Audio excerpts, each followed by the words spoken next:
Hello friends, welcome to Vantalakka kitchen. నిన్న పిన్ని వాళ్ళ ఇంటికి వెళ్ళారని చెప్పి షార్ట్లో చెప్పా కదండి.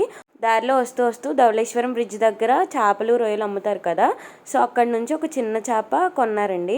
ముక్కలుగా కట్ చేసి ఇచ్చారన్నమాట. ఇది 150 రూపీస్ అంట. ఎలాగో పిన్ని వస్తూ వస్తూ చింతపండు ఇచ్చింది, గోకవరం చింతపండు అని చెప్పా కదా. ఇప్పుడు దాంతో గోదావరి చేపల పులుసు.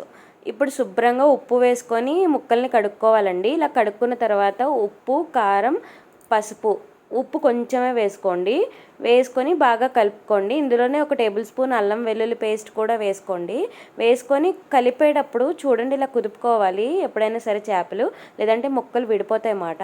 సో అల్లం వెల్లుల్లి పేస్ట్ కూడా వేసేసుకొని కలుపుకొని పక్కన పెట్టుకోండి. ఇప్పుడు ఒక వెడల్పాటి దాకా తీసుకొని అందులో 4 టేబుల్ స్పూన్ ఆయిల్ వేసుకొని పచ్చిమిర్చికి ఇలా నాట్లు పెట్టుకొని ఇందులో వేసుకొని వేయించుకోవాలండి. ఇందులో వేయించుకున్న తర్వాత ఇలా ఉల్లిపాయని ముద్దలాగా చేసుకొని దీన్ని కూడా వేయించుకోవాలి. చూసారు కదా, ఇలా మగ్గిన తర్వాత మనం మ్యారినేట్ చేసుకుని పక్కన పెట్టుకున్న చేప ముక్కలు ఉన్నాయి కదండి, అవి కూడా వేసుకొని మూత పెట్టుకొని ఇప్పుడు కొంచెం మగ్గనివ్వండి. చేపలు మగ్గిన తర్వాత మనం కుదుపుకోవాలి.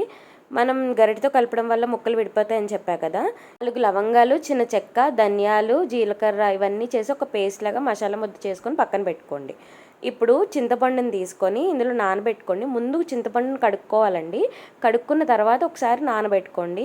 ఇప్పుడు చూసారు కదా, ఇలా మగ్గుతున్న వాటిలో మనం ఆ చింతపండు రసాన్ని ముక్కలు కలిపిన గిన్నెలో కారం ఉంటుంది కదండి, అందులో కొంచెం వాటర్ వేసుకొని ఆ వాటర్ కూడా వేసుకోవాలి. ఇలా ఉప్పు వేసుకున్న తర్వాత ఆ మసాలా కూడా వేసేసుకొని ఇలా మెదుపుకోవాలండి.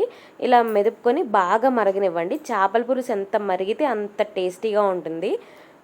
టేస్ట్ అయితే అద్దిరిపోయిందండి అసలు. ఒక్కసారి ఇలా చెప్పినట్టు చేసుకోండి, మళ్ళీ మళ్ళీ ఇలాగే చేసుకుంటారు. మా వీడియో మీకు నచ్చిందా? అయితే లైక్ చేసి షేర్ చేయండి. సబ్స్క్రైబ్ చేయడం మాత్రం మర్చిపోకండి.